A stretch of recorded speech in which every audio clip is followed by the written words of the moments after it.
between two priests. This is my guest today, Ed Bolt. He's the mayor of the beautiful town of Shawnee, Oklahoma. Give it up for Ed Bolt.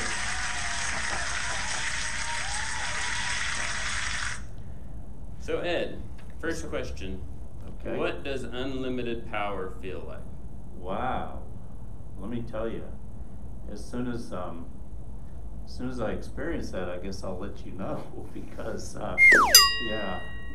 that's not quite the way it works as mayor. So, following up on that. Okay. I've seen you driving a really cool convertible. Yes. Now, is that like this? Did the city buy you that car, or? Well, no. I mean, that was something I bought about the time I retired. It was just a toy I wanted, and it sadly spends a lot of time in the garage. Only comes out on the really nice days, but it is a lot of fun. I really enjoy it. So Ed, do you know when you elect a new president and they age quite a bit? Right. Oh, sorry, I'm losing control of the sound meter. Did you how are you expecting to look at the end of your mayoral term? Man, I would expect my hair would be white.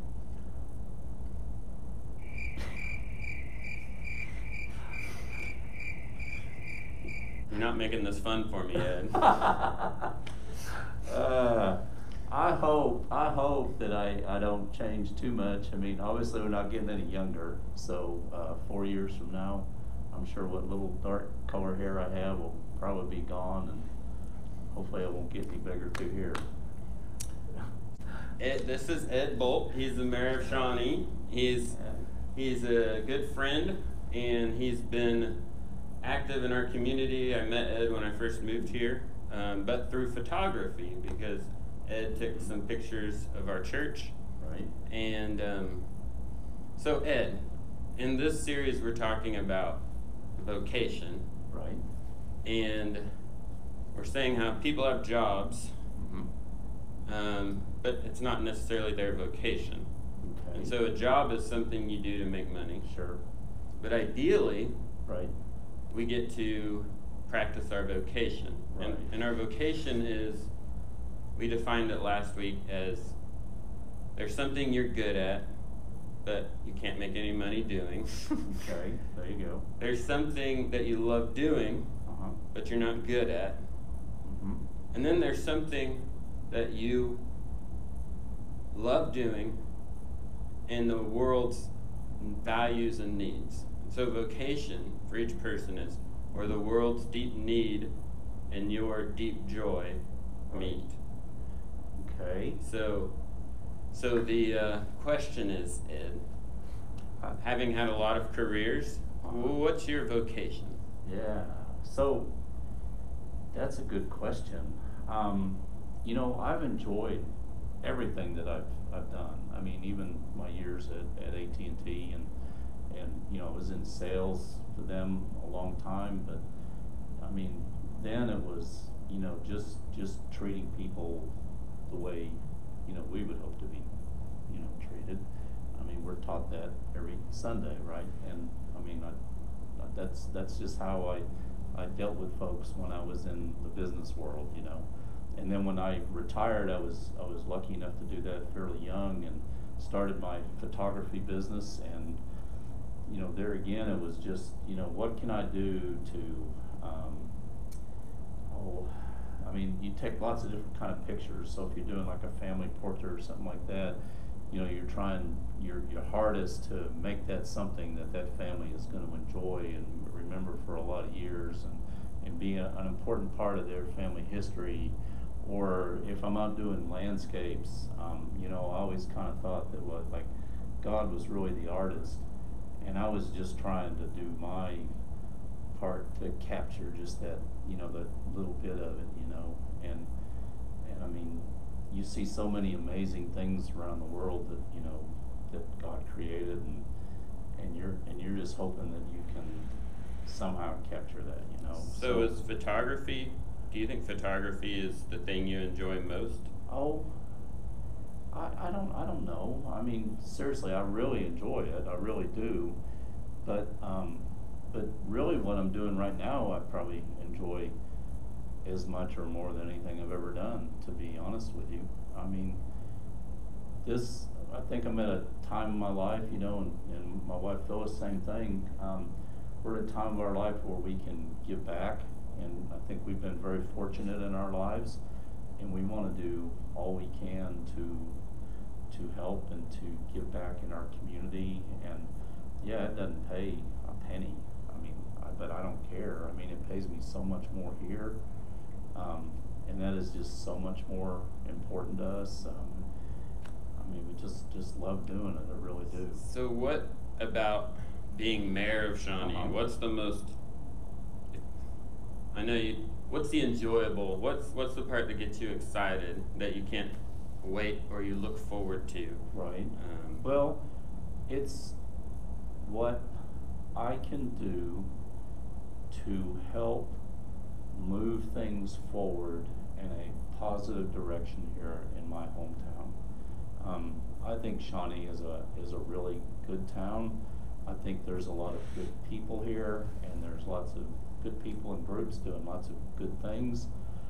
And you know, I want to do my part to keep all of that moving forward, whether it's, you know, getting groups to work together to help solve a problem, or you know, we've been working hard on like a public transit system, you know, which I think would have a very positive impact in people's lives in a lot of different ways, you know, make that happen. We've got, you know, a homeless situation that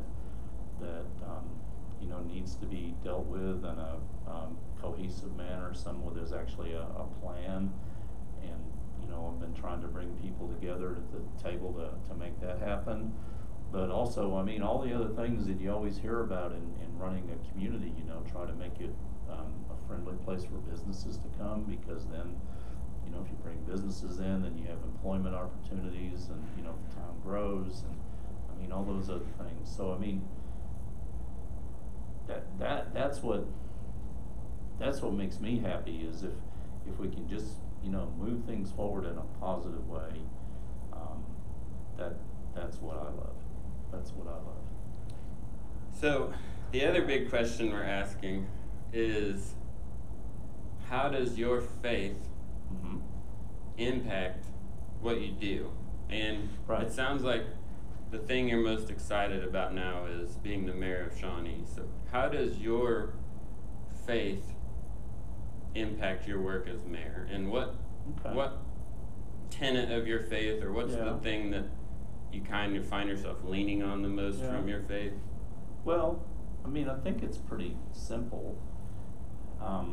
You know, I was always taught, you know, by my parents, and then, you know, we're at church on Sunday, you know, that you treat people the way they would like to be treated. You know, you treat people well. I mean, the golden rule is pretty simple. You know, the guy that wrote it was pretty smart.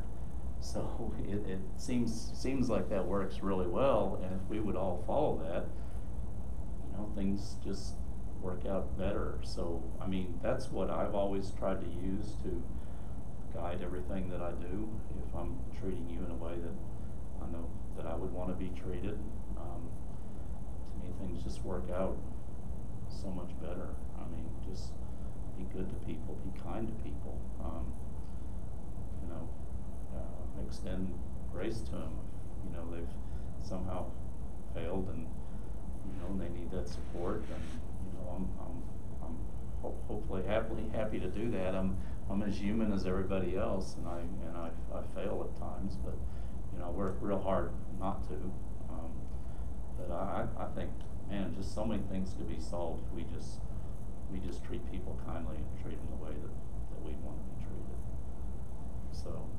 So if you had to say one thing to, well, really the people of the Church of Emmanuel, Episcopal Church, what would you say? Oh, man, let me tell you, you know, I don't go to church there. We right up front there. I go to church, you know, another place. But let me tell you, your church here has always been just the friendliest place. I mean, it really has been. I mean, the people over here have always been so nice, and I've really enjoyed getting to know you and your family, and I see all the great things that you guys are doing in the community, and I just appreciate that so much. So I guess the one thing I'd probably tell them is thank you, you know, for being the way you are and doing the things that you're doing, and working to you know, working so hard to make our community a better place. I mean, I really appreciate that. Thanks, Ed. I was fishing for a compliment. Well, you've already got it, Father. So what if you had to say one thing to the people of Shawnee? Shawnee, well, because thousands of people are going to be watching this. Absolutely, yeah. This will go viral. Oh yeah, without a doubt. Certainly. Yeah. So, you know, Shawnee's a good town. I think we're too hard on ourselves. You know, there's a lot of things that are really good going on here that lots of people aren't aware of. Number one, but I think we're our own worst critics. And I think if people really step back and look, there's a lot of good going on here. There really is, and there's a lot of good people here.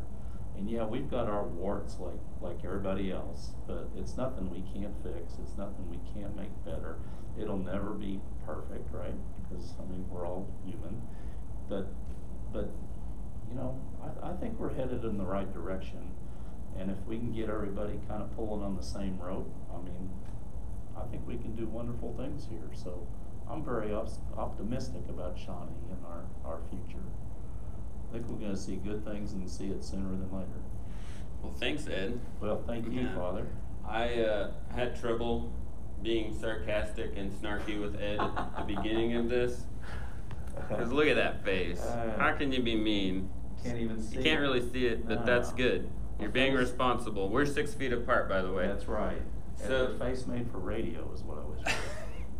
So thanks, Ed Bolt, for joining us, and thanks everyone for watching Between Two Priests. Father Mike, any other questions?